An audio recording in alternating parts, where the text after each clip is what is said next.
SHOAP YouTube channel ప్రేక్షకులకు హృదయపూర్వకమైన నమస్కారాలు ముందుగా తెలియజేస్తున్నాను.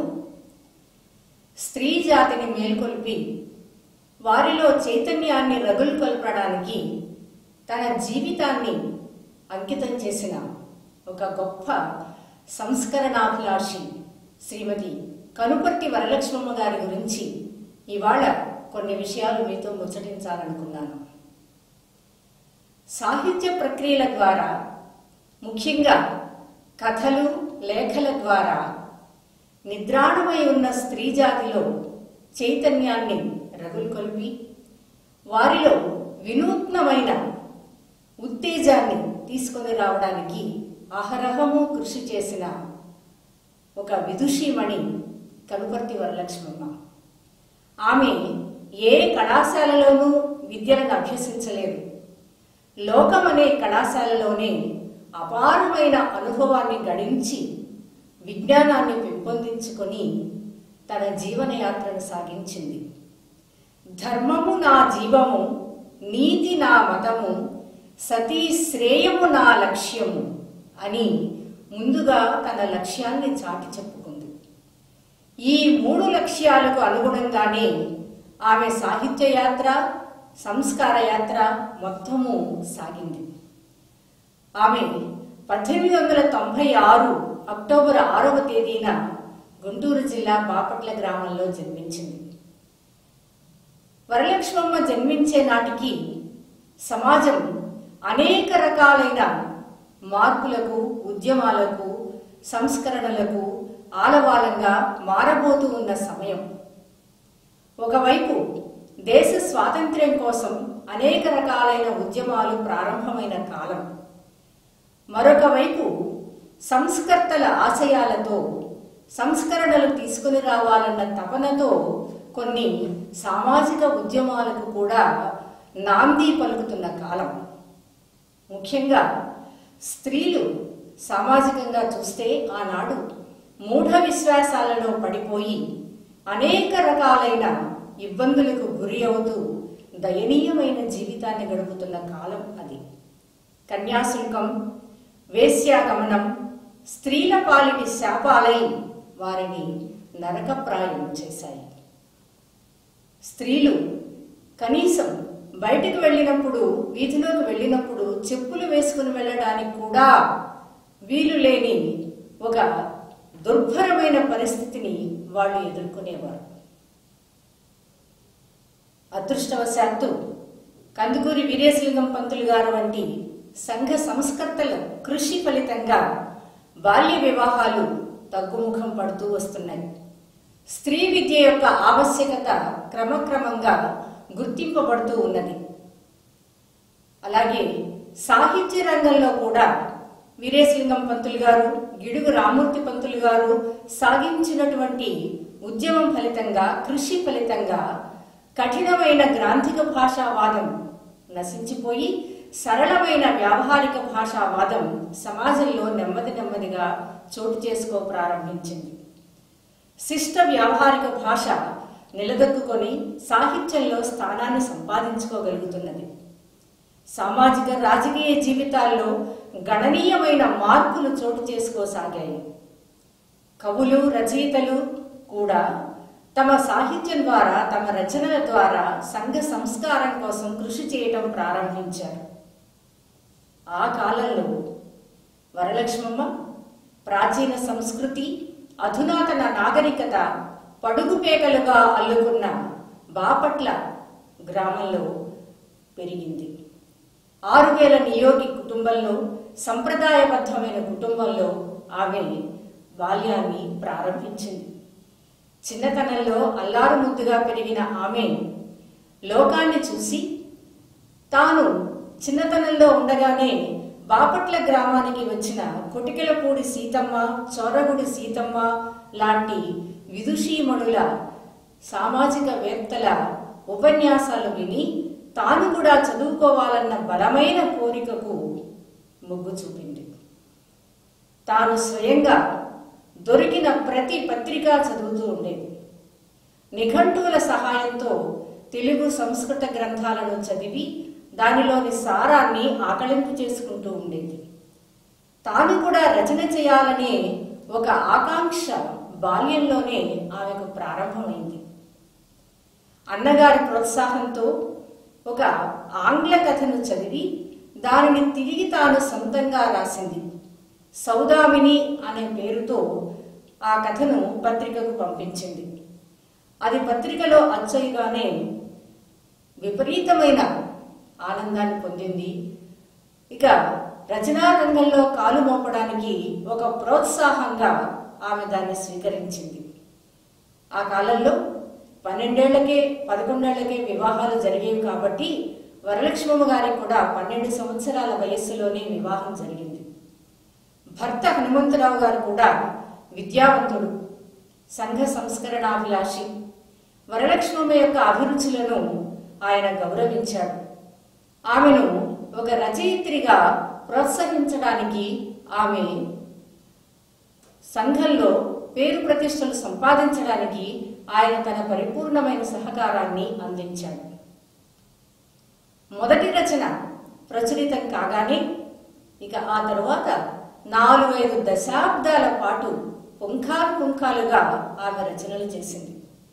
50 కథలు, 2-3 నవలలు, ఆనాటి ప్రసిద్ధ పత్రికలైన గృహలక్ష్మి, అనసూయ, వినోదిని, ఆనందవాణి ఇత్యాది పత్రికల్లో నిరంతరం ప్రచురింపబడుతూ ఉండేవి. తెలుగు సాహిత్యంలో కథా ప్రక్రియను సుసంపన్నం చేసిన అగ్రశ్రేణి కథా రచయిత్రిగా ఆమె అలరారింది. ఇతివృత్త స్వీకరణ, కథా నిర్వహణ, శైలి, లక్ష్యశుద్ధి ఆమె కథలకు ప్రాణశక్తులయ్యాయి. సమాజంలో తాను చూసిన ప్రతి సంఘటన తన హృదయాన్ని కదిలించినప్పుడు, లేదా సమాజానికి తాను ఏదైనా చెప్పాలని అనిపించినప్పుడు ఒక కథ రాస్తూ ఉండేది. సమాజం ఏ దుర్వ్యసనాలతో నిండిపోయిందో, ఏ దురాచారాలను స్త్రీలోకం ఎదుర్కొంటుందో, వాటి నుండి ఎలా సంస్కరింపబడాలో, సమాజం ఎలా ఉండాలో చెప్తూ, ఎలా ఉండకూడదో దానిని కూడా వివరిస్తూ ఆమె కథా సాహిత్యాన్ని విపరీతంగా సృజించింది. ఆమె కథల్లో అన్ని ఆనాటి సమస్యలే. బ్యాంకు బుచ్చిరాజు కథ అని ఆమె రాసినటువంటి కథల్లో ఒక ప్రసిద్ధమైన కథ. దానిలో భాగీరథమ్మ కూతురుని కొడుకుని ఒకే విధంగా పెంచకుండా కూతురికి కన్యాశుల్కం తీసుకొని వివాహం చేసి ఆ డబ్బుతో కొడుకుని అభివృద్ధి చేస్తుంది. పెంపకంలోనే ఆమె కూతురు పట్ల వివక్ష చూపించింది. కానీ చివరకు వృద్ధాప్యంలో ఆ కూతురే తల్లిని సాకి పోషించవలసిన ఆవశ్యకత ఏర్పడింది. దీనిలో బాల్య వివాహాలు, కన్యాశుల్కం వలన కలిగే అనర్థాలు, ముఖ్యంగా ఆనాటి బ్రాహ్మణ కుటుంబాల్లో ఉండేటటువంటి అనేక రకాలైన ఆచారాలను విమర్శిస్తూ వాటి నుంచి చైతన్యం తీసుకురావడానికి ఆ కథను ఆమె ఉద్దేశించింది. తరువాత దీర్ఘ సుమంగళీ భవ ఆమె రాసిన కథల్లో ఒకటి. ఇందులో స్త్రీ పునర్వివాహం వస్తూ బాల్యంలో భర్త చనిపోయిన వ్యక్తిని మళ్ళీ మరొకరు వివాహం చేసుకోవడం అనే కథ దీనిలో సాగుతుంది. అంటే ఈ కథ ద్వారా కూడా స్త్రీల జీవితాల్లో చైతన్యాన్ని, ప్రగతిని ఆమె ఆశించింది. ఆమె ప్రతి కథా లక్ష్యం కూడా ఒకటే, స్త్రీ జనుల యొక్క, స్త్రీలోకం యొక్క అభివృద్ధి. వారు అనేక రకాలుగా ప్రగతిని సాధించడమే ఆమె రచనా ధ్యేయం. మరొక కథ ఒట్టు అనేది. ఆ కాలంలో ముఖ్యంగా కొన్ని కుటుంబాల్లో ఆడంబరాల కోసం ఆదర్శాలు వల్లిస్తూ లేనిపోని అనవసరమైన ఖర్చులు చేసుకుంటూ జీవితాలను కష్టాలమయం చేసుకునేవారు ఎంతో మంది ఆమె చూసి ఉంటారు. దాన్ని వస్తువుగా తీసుకుని ఆదర్శాలు వల్లించడమే కాదు, దాన్ని పాటించడం అన్నది చాలా అవసరము. దాన్ని పాటించినప్పుడే నిజమైన చైతన్యం, నిజమైన సంస్కరణ సమాజంలో కనిపిస్తుంది అని చెప్పడానికి ఆ కథను ఆవిడ రచించారు. ఇలా ప్రతి కథలోనూ సమకాలీన సమాజమే వస్తుంది. ప్రాచీన సంస్కృతిలో, సంప్రదాయాల్లో ఏది ధర్మము, ఏది అధర్మము, దేన్ని ఎంతవరకు స్వీకరించాలి, దేన్ని ఎంతవరకు ఖండించాలి, మన వినూత్నమైనటువంటి కాలానికి అనుగుణంగా దేన్ని కొత్త సంప్రదాయంగా స్వీకరించాలి, వీటన్నిటినీ ఆమె తన కథల్లో చర్చించింది. ఆ అంశాలకు సంబంధించిన విజ్ఞానాన్ని ఆమె అందించింది ఆ కథల్లో. ముఖ్యంగా ఈమె కథారచన చేసే కాలం నాటికి 1920-40 మధ్యకాలంలో కథానిక ప్రక్రియ ఒక విస్తృతమైన ప్రక్రియగా తెలుగు సాహిత్య చరిత్రలో పరిణతి చెందింది. ఇతర సాహిత్య ప్రక్రియలన్నిటికంటే కథ పాఠకుడికి చేరువుగా వెళ్ళింది. రచయిత చెప్పదలుచుకున్నటువంటి ఒక అంశమో, ఒక ధర్మమో, ఒక సంఘ సంస్కరణం, ఒక నీతో ఏదైనా సరే కథ ద్వారా తాను ఆశించిన సమాజం దగ్గరికి చేర్చడానికి కథనే ప్రధానమైన వాహికగా రచయితలు స్వీకరించారు. ఆ మార్గంలోని వరలక్ష్మమ్మ గారు కూడా కథారచన ద్వారా తన ఆశయాలన్నింటినీ సమాజంలో విస్తృతంగా ప్రచారం చేయడానికి పూనుకున్నది. కథల్లో ఎక్కడా ఒక కృత్రిమత్వం కానీ, అసహజత్వం కానీ కనిపించదు ఆమె రాసిన కథల్లో. భాష ఒక ప్రామాణికమైన సరళ వ్యావహారిక భాషను ఉపయోగిస్తూ మంచి సామెతలను, తెలుగు భాషలోని నానుడులను కూడా ఆమె ప్రయోగిస్తూ భాష యొక్క జీవానికి, భాష సజీవంగా ఉండడానికి కూడా ఆమె తన కథల ద్వారా దోహదం చేసింది. కొన్ని సందర్భాల్లో ఆమె చెప్పిన కొన్ని సామెతలు కానీ, లోకోక్తులు కానీ ఆనాటి సమాజం యొక్క స్థితిగతులకు అర్థం పడుతూ ఉంటాయి. పెండ్లాడటానికి ఆడపిల్లలోనూ, కనడానికి మగపిల్లలు కావాలా అంటుంది ఒక చోట. అంటే ఆడపిల్లల యొక్క దుస్థితి ఎలా ఉన్నదో ఈ ఒక్క వాక్యం మనకు తెలియజేస్తుంది. అంతేకాదు గ్రామ ప్రజలందరూ అతడి పిడికిలిలో పిచ్చుకలు అంటుంది మరొక చోట. పిడికిల్లో పిచ్చుకలు అనేది ఒక నానుడి. అతని చేతుల్లో బందీలైపోయి ఉంటారు. అతడు ఎలా చెప్తే అలా నడుచుకోవాలి. అతను చెప్పినట్లు నడుచుకోకపోతే వాడు అనేక రకాలైన ఇబ్బందులకు గురి అవుతారు. ఇలాంటి భావాన్ని వ్యక్తం చేయడానికి ఆమె ఆ నానుడిని ఉపయోగించింది. అక్కడ వరలక్ష్మమ్మ వ్యక్తిగా చాలా నిరాడంబరమైన జీవనం కలిగింది. సౌజన్యానికి మారుపేరుగా ఆమె ఆ కాలంలో కనిపించేది. కానీ ఒక దృఢమైన చిత్తం, తాను నమ్మిన లక్ష్యాన్ని తూచా తప్పకుండా తాను ఆచరిస్తూ సమాజానికి బోధించటంలో ఆమె చాలా దృఢమైన దీక్షతో ప్రవర్తించేది. ఇవన్నీ కూడా ఆమె రచనల్లో ప్రస్ఫుటంగా కనిపించేవన్నమాట. తెలుగు నుడికారంతో రచనకు ఒక గొప్ప సొగసును చేకూర్చేది ఆమె. ఆ సొగసుతోనే ధర్మాధర్మాలను చక్కగా విశ్లేషిస్తూ బోధనలు సాగించేది. కథా సాహిత్యంతో పాటు ఆమె చేపట్టిన మరొక సాహిత్య ప్రక్రియ లేఖా ప్రక్రియ. శారద లేఖలుగా ఆమె రాసిన లేఖలన్నీ ప్రసిద్ధమయ్యాయి. ఈ శారద లేఖలు పాఠకులకు ఒక సరికొత్త లోకాలను పరిచయం చేశాయి. ఆంధ్ర సాహిత్య చరిత్రలో ఆమె ఒక సముచితమైన స్థానాన్ని సంపాదించి పెట్టాయి. ఆనాడు ప్రసిద్ధ పత్రిక అయిన గృహలక్ష్మిలో 6 సంవత్సరాల కాలం నిరాటంకంగా, అవిచ్ఛిన్నంగా ఈమె రాసిన లేఖలు ప్రచురితమయ్యాయి.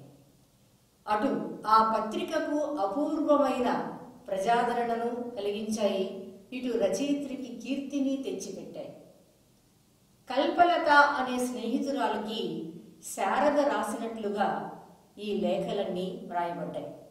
ఇవన్నీ చాలా ప్రచారం పొంది తెలుగులో లేఖా సాహిత్యం అభివృద్ధి చెందడానికి కూడా దోహదం చేశాయి. అయితే వీటిలో ఆమె ఏం చెప్పింది?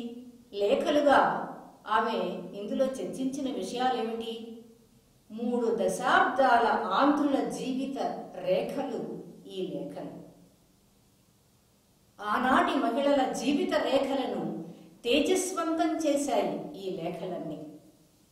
సమాజంలో అనేక రకాలైన విషయాలు, భారతదేశ దర్శనాన్ని, స్త్రీ పురుష మనస్తత్వాలని, బహుభార్యాత్వాన్ని, వేశ్యావృత్తిని, శారదా చట్టం, విడాకుల చట్టం, అస్పృశ్యత నివారణ, మద్యపాన నిషేధం, సమాజంలో కనిపించే దొంగ సన్యాసులు, వరకట్నాలు, వ్యాయామం, సమాజంలో స్త్రీలు ఎదుర్కొనేటటువంటి అనేక రకాలైన సమస్యలు, మగవారి వలన వాళ్ళు పొందే మోసాలు, విద్యా విధానం, పుణ్యక్షేత్రాలు, పొదుపు ఉద్యమాలు, వర్ణ వివక్షత, ఒకటేమిటి సమస్త విషయాలు ఆ లేఖల్లో ప్రస్తావించబడేవి.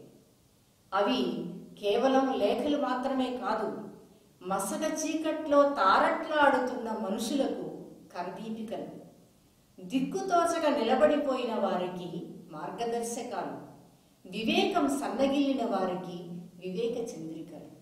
ఒక్కొక్క లేఖ ఒక కళాఖండం, ఒక లేఖ మణిపూస, ఒక లేఖలో బాల వితంతువుల బాధలు, ఒక లేఖలో పురుషాధిక్యతను తెగనాడే విషయం, ఒక లేఖలో వరకట్న దురాచార సంహారం, ఒక లేఖ విదేశీ వస్త్ర బహిష్కరణ, ఒక లేఖ రాట్నం వడకటం యొక్క ప్రాధాన్యాన్ని గురించి చెప్పడం. ఇలా ఒక అవగాహన శకలంగా, ఒక పరిష్కార మంత్రంగా, ఒక సామాజిక దర్శినిగా, సాహిత్య ఆకాశంలో చిరస్థాయిగా నిలిచిపోయే ధృవతారలుగా లేఖలు నిలిచిపోయాయి. స్త్రీలను గాఢ తమస్సు నుండి, సుషుప్తి నుండి నిద్రలేపాయి. ఆమె చాలా ధైర్యశాలిని. అందుకే ఏ విషయాన్ని చర్చించడానికైనా ఆమె వెనుకాడేది కాదు. బ్రాహ్మణులకు, శూద్రులకు ఉండే వారి మధ్య సాగే వివక్షను కూడా ఆమె అందులో చర్చించింది. బ్రాహ్మణ శబ్దానికి అర్థం ఏమిటి అన్నదాని విషయం చర్చించింది. శూద్ర శబ్దానికి కూడా బ్రాహ్మణ శబ్దానికి ఎంత గౌరవం ఉన్నదో అంతే గౌరవం ఉన్నది అని తన లేఖల్లో స్పష్టం చేసింది. కాబట్టి ఎవ్వరూ కూడా పుట్టుకతో ఒక గొప్ప వర్ణము, ఒక నీచ వర్ణము అన్నదానికి సంబంధించిన వారు కాదు. వారి ప్రవర్తనే వారి ఉచ్చ నీచాలను తెలియజేస్తుంది అని చాలా ధైర్యంగా ఆనాటి సమాజంలో ఆ సమాజ రీతికి, పరిస్థితులకు ఎదురొడ్డి నిలబడి తన లేఖల్లో ఆమె చర్చించింది. లేఖా పఠనం వలన రచయితలకు ఉదారమైన భావాలు ఏర్పడ్డాయి. ఆ కాలంలో పాఠకుల హృదయాలలో కూడా ఒక విస్తృతమైన ఆలోచన ధోరణికి ఆ లేఖలు శ్రీకారం చుట్టాయి. అంతటి ప్రభావాన్ని అటు సాహిత్య రంగంలోనూ, ఇటు సామాజికంగాను, అటు స్త్రీల జీవితాల్లోనూ, అటు పత్రికల్లోనూ కూడా ఒక సంచలనాత్మకమైన పరిణామానికి, ఒక ఆశాజనకమైన భావి తరాల సూచనను చేసేటటువంటి లేఖలుగా అవి మనకు కనిపిస్తాయి.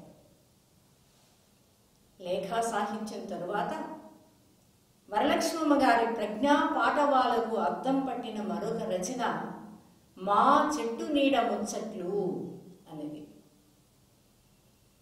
లీలావతి అనే కలం పేరుతో వీటిని రాశారు ఆవిడ.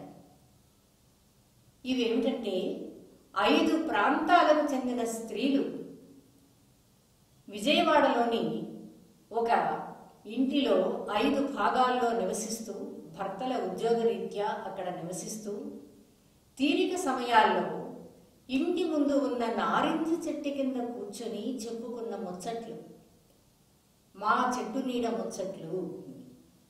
అయితే స్త్రీలే కదా, ఏం ముచ్చట్లు చెప్పుకుంటారులే, ఏదో వంటల గురించి, భర్తల గురించి మాట్లాడుకుంటారులే అనుకుంటారేమో.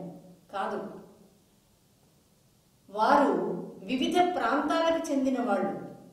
ఒకరు మద్రాసు నుంచి వచ్చిన వాళ్ళు, ఒకరు నెల్లూరు ప్రాంతానికి సంబంధించిన వాళ్ళు, మరొకరు కర్నూలు నుంచి వచ్చిన వారు, ఒకరు విశాఖపట్నం ప్రాంతానికి చెందినవారు, మరొకరు గుంటూరుకు చెందినవారు. ఈ 5 ప్రాంతాలకు భాషా వ్యవహారంలో చాలా భేదం ఉంటుంది. తెలుగు భాషే మాట్లాడినా ఆయా ప్రాంత భేదాలను బట్టి అందులో ఉండే నానుడులు కానీ వ్యవహారం కానీ విభిన్నంగా కనిపిస్తాయి. కాబట్టి ఆ ఐదుగురు సంభాషించుకోవడానికి వీలుగా వారి వారి మాండలికాల్లో ఆ భాషా పద్ధతుల్లో పరిపూర్ణమైన జ్ఞానం ఉంటేనే వారు చెప్పుకున్న ముచ్చట్లు రాయగలుగుతారు. వరలక్ష్మమ్మ గారికి అంతటి భాషా పరిజ్ఞానం ఉన్నది. ఆయా ప్రాంతాల్లో వ్యవహరింపబడే భాష యొక్క రీతులు, పదజాలము అంతా ఆమెకు సుపరిచితము. ఇలాంటి భాషతో వ్రాయడానికి చాలా పరిజ్ఞానం కావాలి, ప్రతిభా పాఠవాలు కూడా కావాలి. ఆమెకు అవన్నీ సంపూర్ణంగా ఉన్నాయి.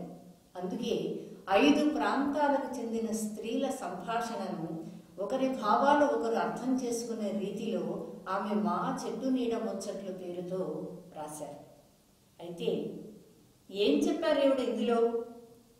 మళ్ళీ సామాజిక సమస్యలే, వాద ప్రతివాదాలు, చర్చలు, విమర్శలు, విశ్లేషణలు, స్త్రీల సమస్యలు, వారి వారి సంప్రదాయాలు, ఆ సంప్రదాయాల్లోని మంచి చెడులు, దీన్ని అనుసరించవచ్చా లేదా అన్నదాన్ని పాఠకులకు కూడా చర్చించుకునే అవకాశాన్ని కల్పిస్తూ, కేవలం ఆ 5గురికి సంబంధించిన ముచ్చట్లే కాదు కదా అవి. కాబట్టి చదివిన ప్రతి పాఠకుడు కూడా ఆ సమస్యల గురించి, ఆ విషయాలను గురించి మనసులో ఒక ఆలోచనకు రావడానికి అవి దోహదం చేశాయి, చర్చించుకోవడానికి అవి దారి తీశాయి. అలాంటి ముచ్చట్లు ఆమె దానిలో చెప్పారు. ఉన్నత పాఠశాల యొక్క విద్యా విధానాన్ని గురించి కానీ, అన్ని విషయాలు స్త్రీలే కదా అని అనుకోవడానికి లేదు. సమాజంలోని ప్రతి అంశము ఈ మా చెట్టు నీడ ముచ్చట్లలో చర్చింపబడింది. వీటి తర్వాత ఆమె కొన్ని నవలలు కూడా రాశారు. అందులో వసుమతి అన్నది చాలా ప్రసిద్ధమైన నవల. బాల్య వివాహాలు, వాటి వలన కలిగే అనర్థాలు, ఇది కేవలం ఆ వివాహం చేసుకున్న అమ్మాయికే కాదు, ఆమె ఆరోగ్యపరంగా, కుటుంబపరంగా, సమాజపరంగా అన్ని విధాలుగా ఆర్థికమైనటువంటి ఎన్ని అనర్థాలు చోటు చేసుకుంటాయో వాటన్నిటినీ కళ్ళకు కట్టినట్లు చూపించారు ఆ వసుమతి అన్న నవలలో. ఇక ఆ నవల కనుక చదివితే బాల్య వివాహాల వలన ఇంత కన్నీటి జీవితం ఉంటుందా అని చైతన్యాన్ని పొందుతారు ప్రతి మహిళ కూడా. అది ఆనాటి సమాజానికి అవసరం. అందుకే ఆ నవలను ఆమె రాశారు. ఇక ఆమె రాసిన మరొక నవల అపరాధి. దీనిలో స్వేచ్ఛా ప్రణయం వలన కలిగే అనర్థాన్ని గురించి చర్చించింది. ఆ తర్వాత ఆమె చాలా నాటికలు కూడా రాసింది. మహిళా మహోదయం, పునఃప్రతిష్ఠ, అలాగే లేడీస్ క్లబ్ పేరుతో మహిళా సంస్థల తీరుతెన్నులని ఆమె గృహలక్ష్మి పత్రికలో చాలా కాలం రాశారు. స్వగతాలు అని పేరు పెట్టి రాధ పెళ్లి, జీవన రాగం ఇలాంటి వాటి పేర్లతో ఆమె ఇందులో కూడా ఆమె చర్చించింది స్త్రీ జీవనానికి సంబంధించినటువంటి అంశాలే. ఆ తర్వాత ఆమె కొన్ని జీవిత చరిత్రలు కూడా రాశారు. వెలగపూడి సరస్వతమ్మ, ఉన్నవ లక్ష్మీబాయమ్మ, మహాత్మా గాంధీ, ఇందిరాగాంధీ ప్రభుతులైన మహోన్నతుల గొప్ప వ్యక్తుల యొక్క జీవిత విశేషాలను ఆవిడ జీవిత చరిత్రలుగా రాశారు. ఎందుకంటే వారి జీవితాలు ఆదర్శప్రాయాలు, స్ఫూర్తిదాయకాలు సమాజానికి ఏనాటికైనా. కాబట్టి వాటి ద్వారా కూడా ఆమె ఒక అమేయమైన, అద్వితీయమైన చైతన్యాన్ని తీసుకొచ్చింది. ఇక బాలల కోసం బాలనీతి కథావళి ఆమె రచించిన పుస్తకం. అలాగే పెద్దల కోసం కూడా విశ్వామిత్ర మహర్షి ఇలాంటి గ్రంథాలను ఆమె రచించి అటు ఆధ్యాత్మికమైన మెలకువలను కూడా ఆమె పెద్దలకు కలిగించడానికి ప్రయత్నం చేసింది. వీరి ప్రతిభ కథలు, లేఖలు, వ్యాసాలు, నాటికలు, వచన రచనలే కాదు పద్య రచనలో కూడా వ్యాప్తి చెందింది. ఆమె పద్య సాహిత్యాన్ని కూడా సృష్టించింది. నవభారతేతిహాసం, గాంధీ దండకం అనే పద్యకావ్యాలు రచించింది. ముఖ్యంగా మనం ముందే అనుకున్నాం, ఆమె జన్మించిన కాలం నాటికి సమాజం ఎలా ఉంది, రాజకీయంగా ఎలా ఉద్యమాలు సాగుతున్నాయి అని. ఆ ఉద్యమాల ప్రభావం పూర్తిగా ఈమె మీద కూడా పడ్డాయి. ఎన్నో దేశభక్తి గీతాలు రాసింది, రేడియో ప్రసంగాలు చేసింది, స్వాతంత్ర్యోద్యమంలో పాల్గొనడానికి ముందుకు ఉరికింది, సమాజ సేవకు కంకణం కట్టుకున్నది. ఎందరో రచయిత్రులకు మార్గదర్శకురాలయ్యింది. సమాజం పట్ల ఒక గురుతరమైన బాధ్యతను స్వీకరించి స్త్రీల యొక్క మహోన్నతమైన స్థితి కోసం ఆమె ప్రయత్నించింది. స్త్రీలలో చదువు పట్ల ఆసక్తిని రేకెత్తించింది. అన్యాయాలను ఎదిరించే శక్తిని రగులుకొల్పింది. రచన చేయటం పట్ల ఆసక్తిని కూడా వాళ్ళల్లో కలిగించింది. ఒక నిరుపమానమైన సామాజిక సేవ, అసంఖ్యాకమైన రచనల ద్వారా చైతన్యం, నిత్య జీవితంలో ఎన్నో సమాజ కార్యక్రమాలు, ఉద్యమాలు నిర్వహించిన అనుభవం, వీటన్నిటి ద్వారా ప్రణాళికలు ఏర్పరిచి స్త్రీ విద్య కోసం ఆమె తపన చెంది తన జీవితంలో చాలా భాగాన్ని సమాజ సేవ కోసం ఉపయోగించారు. తాను ఉద్యమాలు నిర్వహించి స్త్రీ విద్యా వ్యాప్తికి కృషి చేసి స్త్రీలు స్వతంత్రంగా జీవించడానికి అవసరమైన నైపుణ్యాలను అభివృద్ధి చేయడానికే ఆమె స్త్రీ హితైషిణి అనే సంస్థను స్థాపించింది. 1931లో బాపట్లలో ఈ సంస్థను ఆమె స్థాపించింది. తన వజ్ర సంకల్పం, తనతో పాటు అందరినీ కలుపుకుని పోయే ఒక గొప్ప నైజం, సమాజానికి ఏదైనా ఒక మంచి పని చెయ్యాలి అనే ఒక తపన ఆమెను నిలవనివ్వలేదు. ఆ లక్ష్యంతోనే ఆమె ఈ సంస్థను స్థాపించింది. దీనిలో భాష నేర్పించింది, స్త్రీలకు ముఖ్యంగా హిందీ నేర్పించింది, కుట్లు, అల్లికలు, గృహోపకరణాలు తయారు చేయటం, ఇలా వారి జీవనోపాధికి అవసరమైన పనులన్నింటినీ కూడా వారికి నేర్పించింది. ఎందుకంటే స్వాతంత్ర్యోద్యమంలో చాలామంది పాల్గొని ఎన్నో ఇబ్బందులకు గురి అయి ఇక్కట్లను పడి జైలు జీవితాన్ని గడిపి పురుషులందరూ ఉద్యమాల్లోకి వెళ్ళిపోయారు. ఒకవేళ ఏదైనా అనుకోని పరిస్థితుల వలన భర్త చనిపోతే స్త్రీ తన కాళ్ల మీద తాను నిలబడడానికి, తను స్వతంత్రంగా జీవించడానికి అవసరమైన ఆర్థిక స్వావలంబన వాళ్ళకు అవసరం అని గుర్తించింది ఆవిడ. ఆ ఆర్థిక స్వావలంబన కోసం వారు తమంతట తాము జీవనోపాధిని ఏర్పాటు చేసుకోవటం కోసం ఇలాంటి అనేక రకాలైన శిక్షణలు వారికి ఇప్పించింది.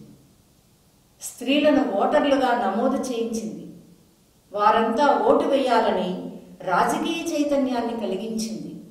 ఓటు యొక్క ప్రాధాన్యాన్ని ప్రచారం చేసి చెప్పింది. సమాజ సేవలో ఉండే గొప్పతనాన్ని వారందరికీ రుచి చూపించింది. బీహారు భూకంపం బాధితులకు, బెంగాలు క్షామపీడితులకు కూడా విరాళాలు సేకరింపించి అందరితో కలిసి వారికి సహకారాన్ని అందించింది. ఆ హితైషిణి సంస్థను ఒక సాంస్కృతిక సేవా కేంద్రంగా కూడా తీర్చిదిద్దింది. దానిని తన మానస పుత్రికగా భావించి స్త్రీలు బయటకు రావడానికి భయపడుతున్న ఆ కాలంలో స్త్రీ స్వతంత్రంగా జీవించడానికి అవసరమైన శక్తులను కూడగట్టింది ఆ సంస్థ ద్వారా. మహిళాభ్యుదయంతో ఒక బీజంగా దాన్ని నాటి దాన్ని జాగ్రత్తగా పెంచి పోషించి మహావృక్షంగా తీర్చిదిద్దింది. ఆ వృక్షానికి పూసిన పువ్వుగా దాని ఫలితంగా యువతీ విద్యాలయాన్ని స్థాపించింది. దానిలో వయోజన విద్యను బోధించింది. చక్కని చదువు చెప్పి వాళ్ళకి తానే భోజనం కూడా పెట్టి ఎందరో స్త్రీలను 8వ తరగతి వరకు చదివించగలిగింది. చూడండి, ఇప్పుడు మనకు చాలా ఆశ్చర్యం అనిపిస్తుంది 8వ తరగతి పాస్ చేయించడం ఏమిటి అని. ఆ కాలంలో అక్కడి దాకా చదువుకోవడమే చాలా గొప్ప చైతన్యం. స్త్రీల జీవితాలకు అదొక గొప్ప సంస్కరణ. కాబట్టి దాన్ని ఆమె సాధించగలిగింది. ఆమె చాలా పరిణత బుద్ధి, ఒక మాతృమూర్తి హృదయం ఆమెది. కాబట్టి సమాజ సేవలో ఈ రెండిటిని ఆమె నిరంతరం ఉపయోగిస్తూ స్త్రీలకు తాను ఒక మాతృమూర్తిగా నిలిచి ముందుకు నడిపించింది.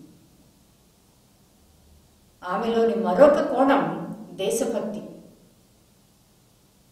కరుణగల తల్లి మాపాలి కల్పవల్లి అమ్మ భారతి వందనమమ్మ అని కవితలల్లి దేశభక్తి గీతాలు స్వయంగా రాసి ఎలుగెత్తి పాడి ఉద్యమంలో తనవంతు పాత్రను ఆమె నిర్వహించింది.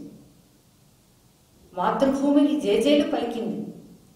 బాల్యం నుండి దేశం పట్ల, సాటివారి పట్ల అభిమానం పెంచుకున్న స్త్రీ ఆవిడ. జననీ జన్మభూమిశ్చ అని లోకానికి చాటి చెప్పిన రామాయణ మహాకావ్యం లాంటి గ్రంథాలు చదువుకున్నటువంటి విదుషీమణి ఆమె.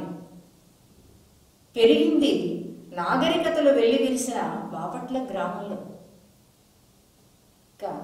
విద్యావంతుడైన భర్త యొక్క సహకారం, ఒక పరిపూర్ణమైన తోడు, ఇన్ని లక్షణాలు ఉంటే ఆమెకు మాతృభూమి మీద భక్తి ఉండకుండా ఎలా ఉంటుంది? అందుకే దేశభక్తిలో కూడా తన వంతు సహకారాన్ని తను చూపించి ఉద్యమాలకు తోడ్పడింది.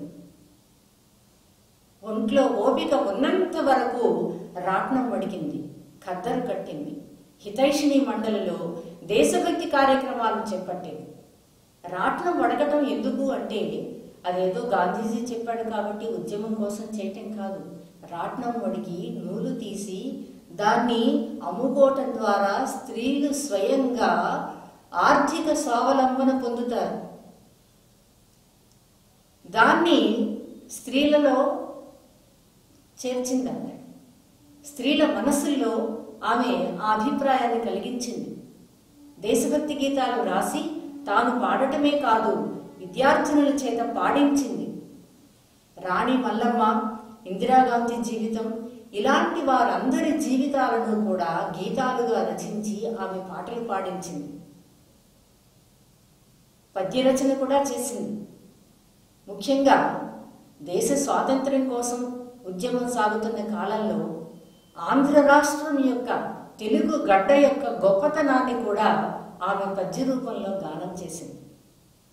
కవయిత్రి మొల్లమ్మ కమ్మని కైతల మహిమగాంచినది మా మాతృభూమి, విమల వేదాంతార్థ విజ్ఞాత వెంగమ్మ బోధలందినది నా పుణ్యభూమి, రాజ్యపాలన దక్ష రాణి రుద్రమదేవి రాజ్యమేలినది నా రమ్యభూమి, సాధ్వి మల్లమదేవి సహగమనము చేత పూతమైనది నాదు పుణ్యభూమి, మరియు నాగమ్మ లక్ష్మమ్మ మాచమాది నారీమణులను కనినది నా సౌరభూమి, అట్టి నా ఆంధ్రభూమికి అనుదినంబు హస్తములు మోడ్చి మ్రొక్కెదను అధిక భక్తి అని ఆమె గానం చేసేది.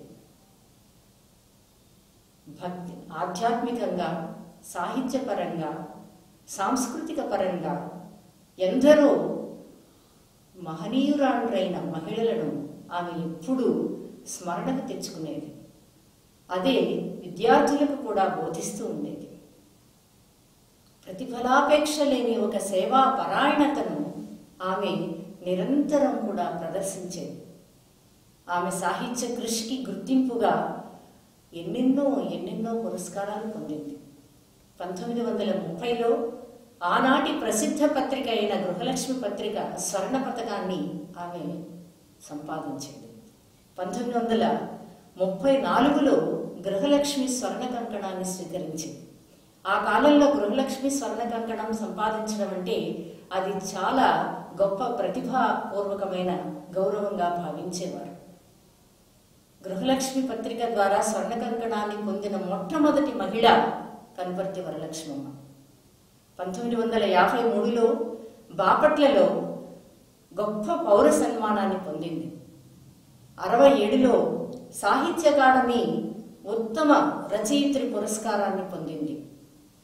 ఆంధ్రదేశంలోని చాలా ప్రాంతాల్లో ఆమె అనేక సత్కారాలు పొందింది.